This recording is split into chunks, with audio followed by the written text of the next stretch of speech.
for our students for participating in that. The FAPA students are going to the Paper Mill Playhouse where they're going to meet and discuss activities with many of the actors. The Mile Performing Arts Center in Morristown, we have a group of students in grade 2 from Academy Street School going to work with the actors.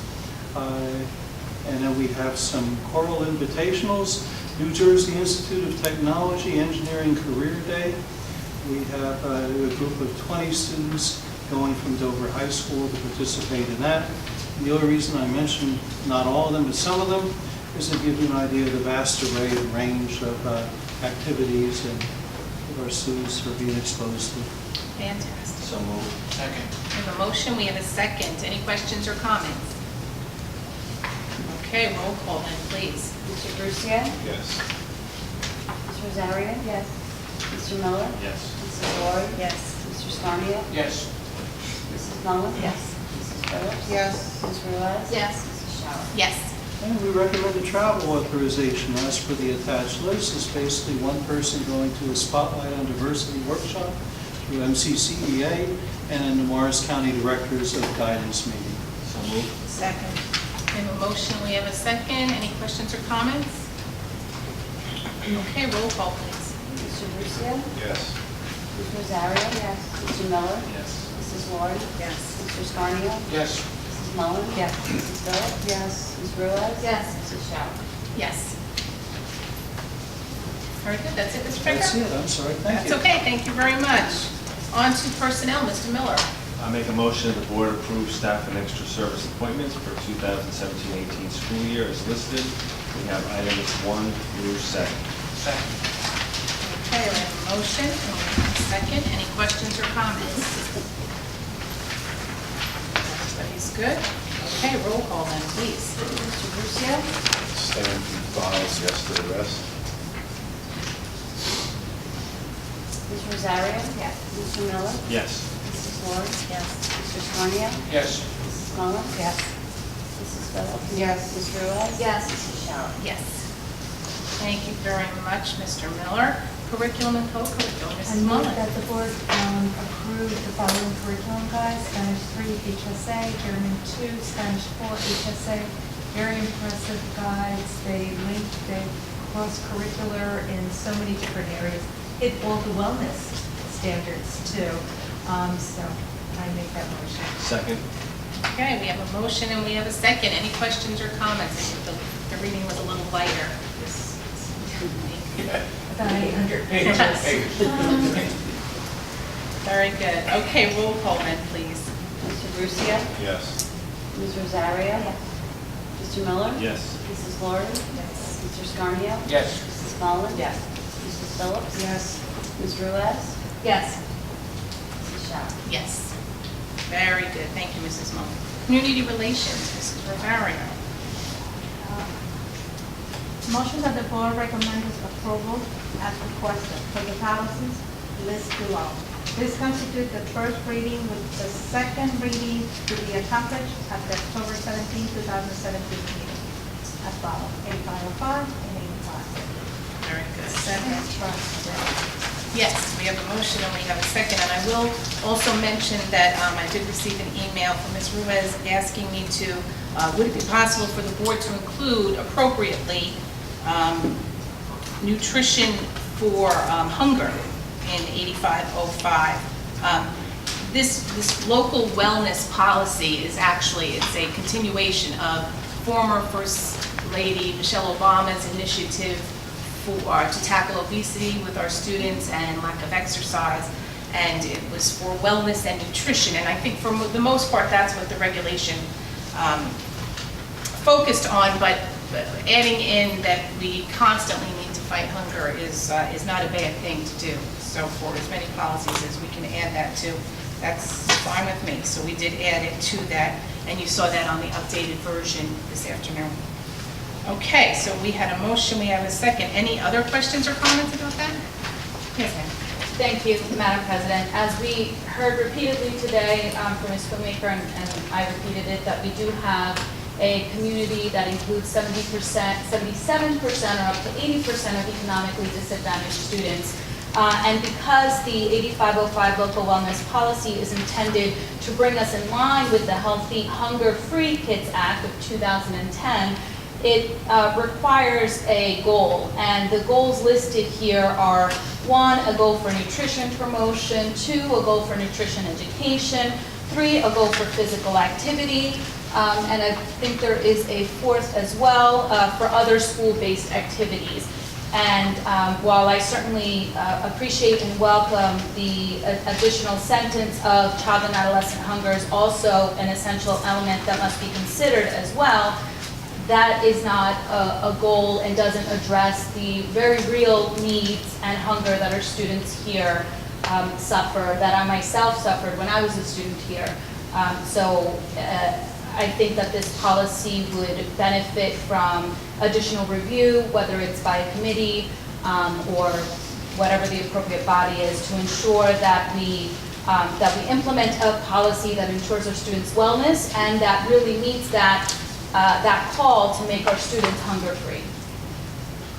I like the next policy that gave a lot of leeway to If there was not support at home, support at home. They were the getting whole support at school. procedure, Exactly. or the payment if the student couldn't pay, that whole guidelines, and then the principal coming in and meeting with the family. I thought that put in a lot of safety nets before then the link to the other agencies would have referenced in that follow-up policy. So I thought that follow-up policy addressed some of these hungers, that when the student came to school, they always had access to food. Correct. Whether they could buy the lunch, it went through the sensitivity of not making that child that was not a stand penalty out. to the child himself. Right, in 2 weeks, and then if the family could not, that they would have the access to the other, that met the standard for the other food at no cost. And if there was a specific need in the home, that the school district, the principal, after working with the family, would bring in other agencies to help support the family. So I looked at that as the safety net for that. You know, that was the way I was very. Agreed, completely Well, agreed, completely agreed. Well, I think at this point then, it's up to the board members to take a vote and Well, see it's who agrees with both policies. Madam President, if I Yes. may, I have a comment about the second policy. Okay, Thank you. On 8550, which is the policy that Board Member Mullen alluded to, I read it quite differently. I see that policy as punitive, actually. And of course, it includes involving the Division of Child Protection and Permanency and other punitive measures for children and families who may not actually have the money for their lunch or breakfast. Certainly, it includes some leeway, this 10 days to pay the lunch, but this alternative meal option seems as a punishment. So you haven't paid, you have arrears, everyone else gets one meal, you get a different meal. That seems to me as punitive, and there is nothing in that policy that calls on us to reach out to that family. Admitting poverty, admitting need can be very shameful, like I explained it was for me and my family, and a lot of families are going to be reluctant to ask for money, to tell a teacher, yes, we're even $10 in arrears, but it's because I'm the one working to help support our family of 5.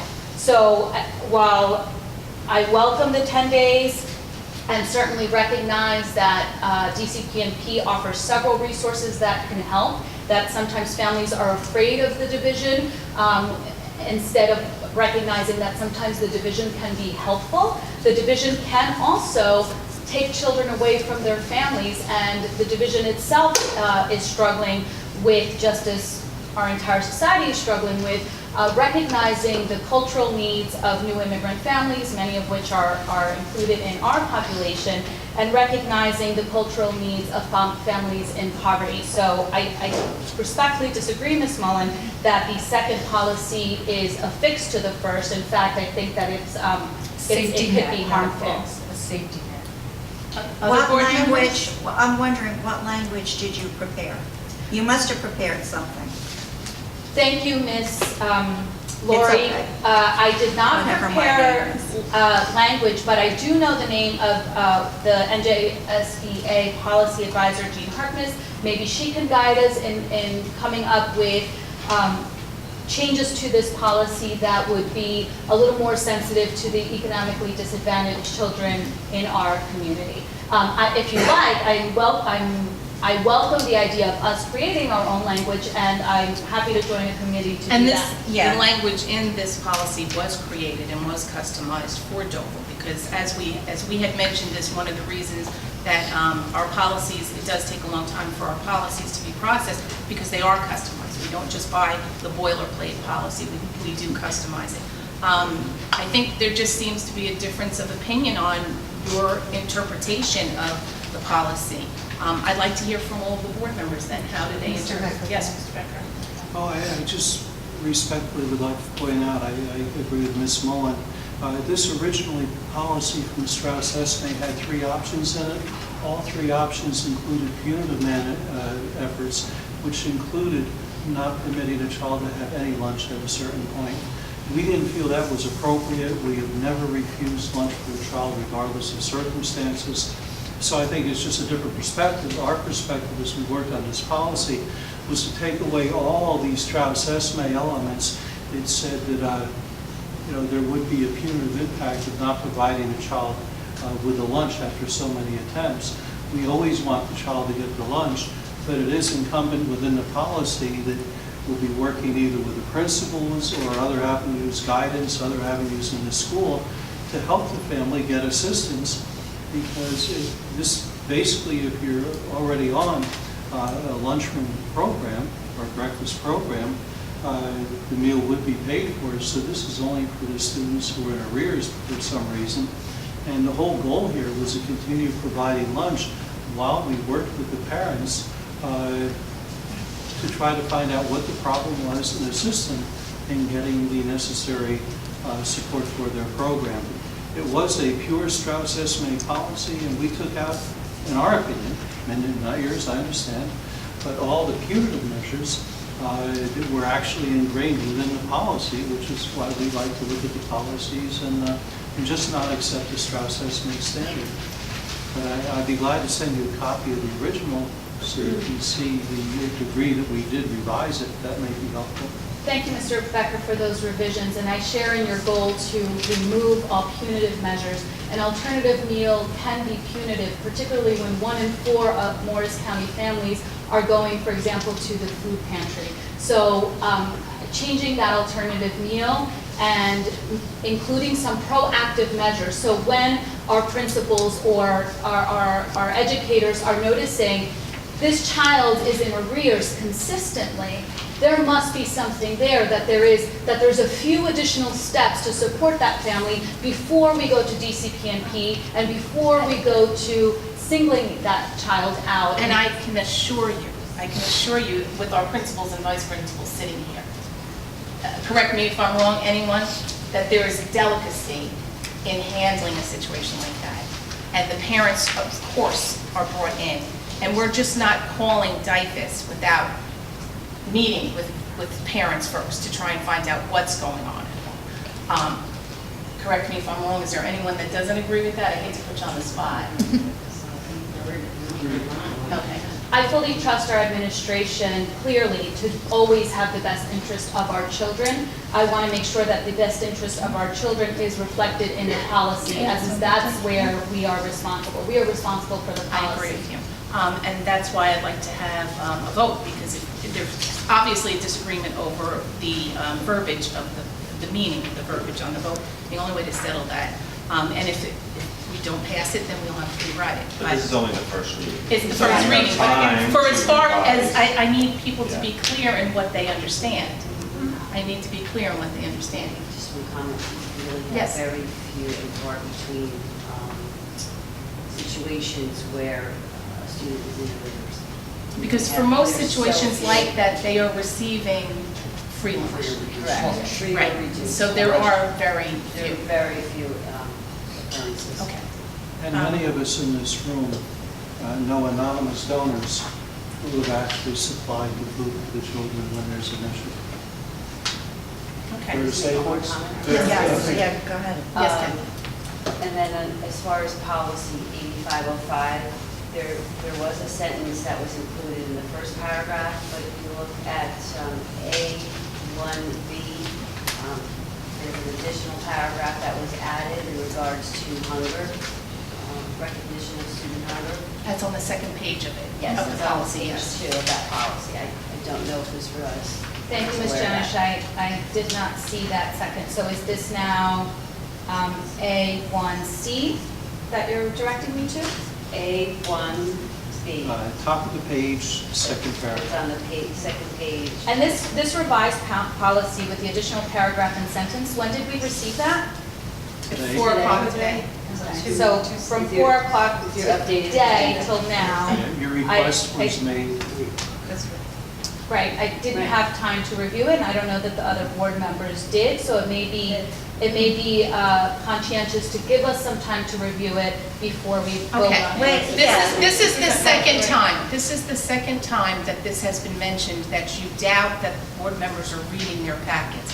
Is there any board member who did not read this? Is there any board member that feels that they are not prepared to make a vote on this? I mean, that's our job, is to, we get this packet, and our job is to read it, so that we are And prepared the for this policy meeting. was changed at your indication. I read your email, I answered your email, I said Mr. Becker was going to be making the change. I would think then that you would want to be on the lookout for the change, since you specifically were the one who asked for it. And what time And we did tried- that request come in?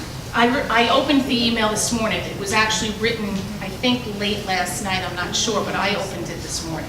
My iPad was Charging. updating to the new 11.1, so I couldn't update it, I couldn't open it until this morning, so. Immediately. So the revision was worked on, Immediately. it's in our packet tonight, which we get, which was at the request that we have this, and we look at it. We know we look at it. So we have a motion, we have a second, we had our comments, Let's vote. roll call. Yes, please. Mr. Brucia? Yes. Ms. Rosario? Yes. Mr. Miller? Yes. Mrs. Laurie? Yes. Mr. Starnio? Yes. Mrs. Mullin? Yes. Mrs. Phillips?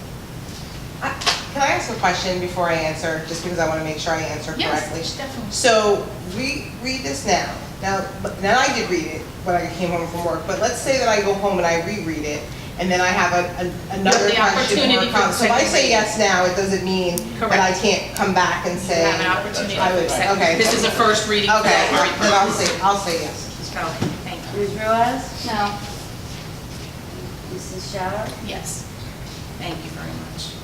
Okay, menu grants, Ms. Rizzo. Oh, excellent menu. I forgot completely that I have menu. Yes. Yes, I mean, all of them. And much of the information that we heard about tonight, it was on the menu grants. That's the menu grant. And Right. I like also, that's what I'm looking at, Mr. Marion. My daughter always remember that. The caught being Oh, awesome, my, caught being oh, awesome. yes. She's awesome because of you. Thank you, and great. thank you, thank you everybody, all right? The presentation was excellent, Very good, okay? thank you. Okay, thank you very much. Thank you, Ms. Rosario. On to buildings and grounds, Mr. Scarnio, could you take that for us, please? I move the use of Dover School facilities as listed below, Dover Education Association for their meetings for 3 Thursdays, December, March, and June. Second. Okay, we have a motion, we have a second. Any questions or comments? Okay, roll call, please. Mr. Brucia? Yes. Ms. Rosario? Yes. Mr. Miller? Yes. Mrs. Laurie? Yes. Mr. Starnio? Yes. Mrs. Mullin? Yes. Mrs. Phillips? Yes. Ms. Ruiz? Yes. Mrs. Shower? Yes. Thank you, Mr. Scarnio. On to budget and finance, Ms. Laurie. I move we approve and/or adopt the following resolutions as listed 1 through 6. Second. Okay, we have a motion, we have a second. Just for, out of curiosity, I wanted to know about item number 4, if the price was, what the price was last year, since they are agreeing to keep the price the same for this year. And it was approximately $4,000 for the reconditioning of the athletic equipment. So I think that's pretty good that they're keeping it the same. And if I remember correctly, they kept it the same the year before. They have, Yes. in several years now, they've been keeping. That's great, the very same good. rate. Okay, any other questions or comments? Yes. I just mentioned number 6, the homeless student. The procedure is if there's a meeting between the two districts, and we try to decide what is best for the student. Sometimes it involves bringing the student back, other times it involves paying tuition. We don't normally pay tuition, but it was a unified agreement that it was in the best interest of this child to be educated in the Morris School District. Okay. And then the art program is basically a shadowing program to help the child make that transition. Thank you, ma'am. Fabulous, thank you. Okay, any other questions or comments? Roll call.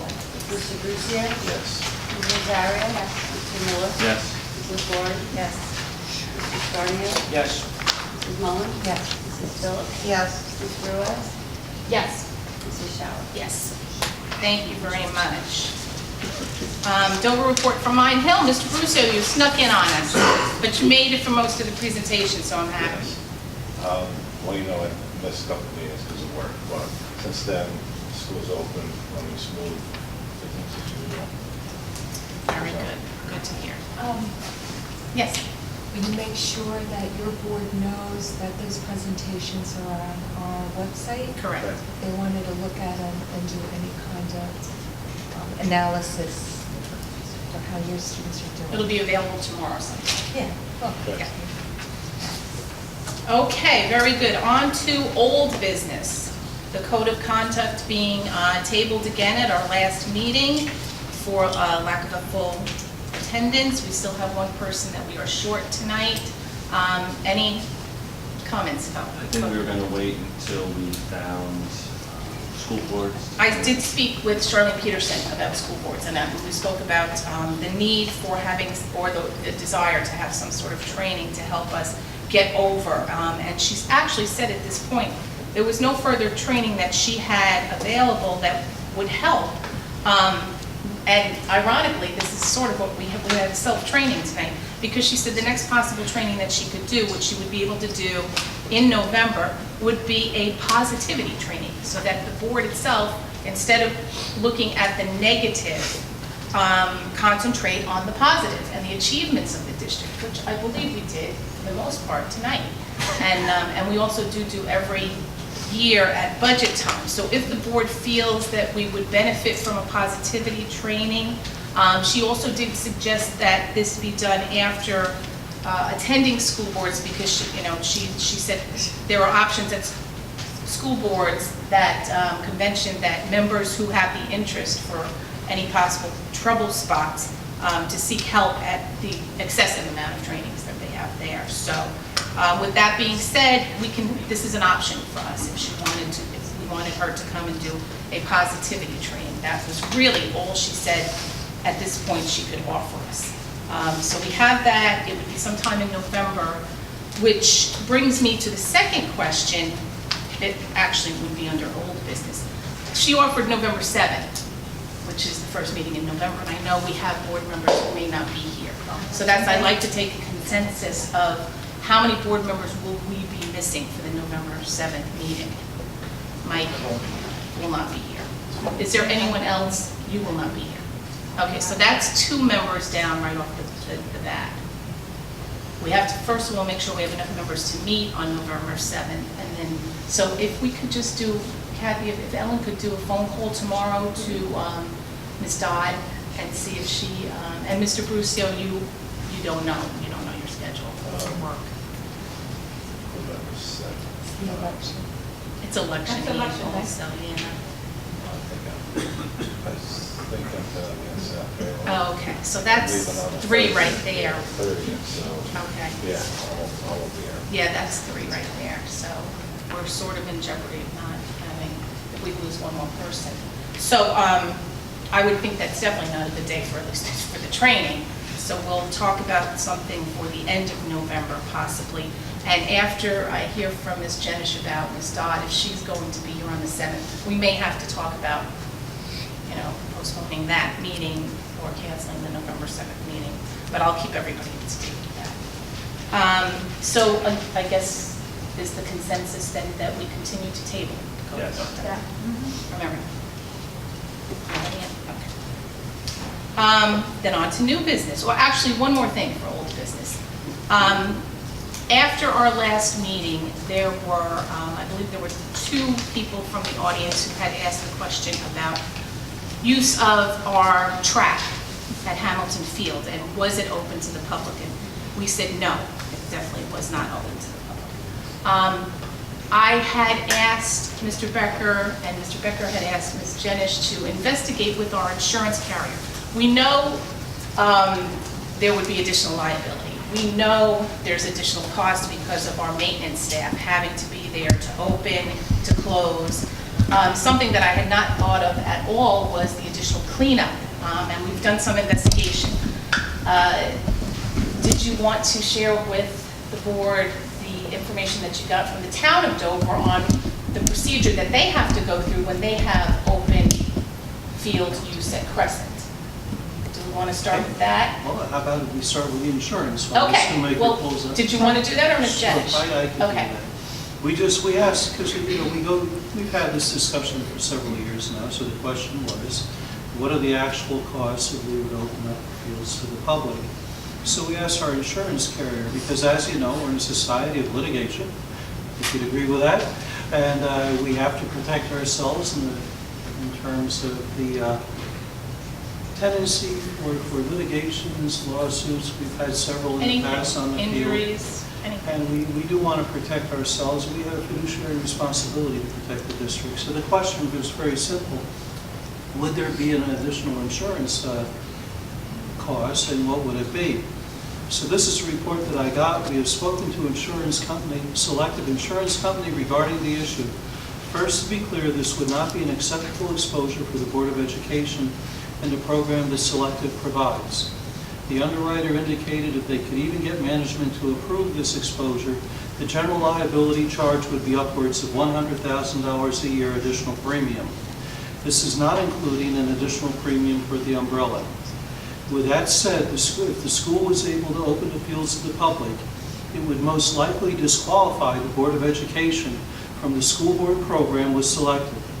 Therefore, I would have to take insurance to an excess market, and the premium charge would at least triple. We ballpark that, this is Selective, we ballpark that at being upwards of $500,000 per year. And I don't know all the details of it, but when you leave one category and go into the other with the excess market, I guess that it puts us in a whole different fee schedule for the insurance. So we know at this point, according to our insurance carrier, if we were to open up for the general public, it would be between $100,000 and $500,000 a year in additional In premiums. addition to what we already pay. So $500,000 a year, that would be 7 teachers. Personally, I'd rather hire the teachers, but that's a board decision. And Ms. Jenish, do you know that off the top of your head, I had to push on the spot, the policy premium without this addition? Right now, general liability is about $45,000. And our umbrella policy is $25,000. And our property insurance is about $87,000. Wow. So there would be another at least $100,000 over that. If they could do it, if they agreed That's to do even it. if they agree, but she said it was highly unlikely that they would agree to it. Okay. Okay, so with that being said, I want the public to understand when we make these decisions, we take into account every possible situation, and we have been doing that. This is not the first time that the board has discussed the track and opening it up to the public. We discussed this before the new track was even in place.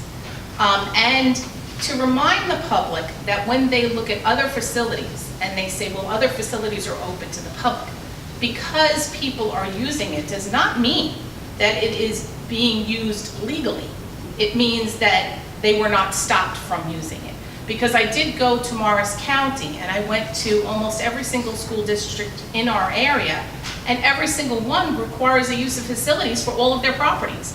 So if they're requiring the same thing that we require, a use of facilities for all of their properties, that would mean that anyone using has to come up with their own insurance and has to use a use of facilities to use their track. So if they're someone walking on the track, as I said, it does not necessarily mean that they're doing it legally. They're just doing it and the school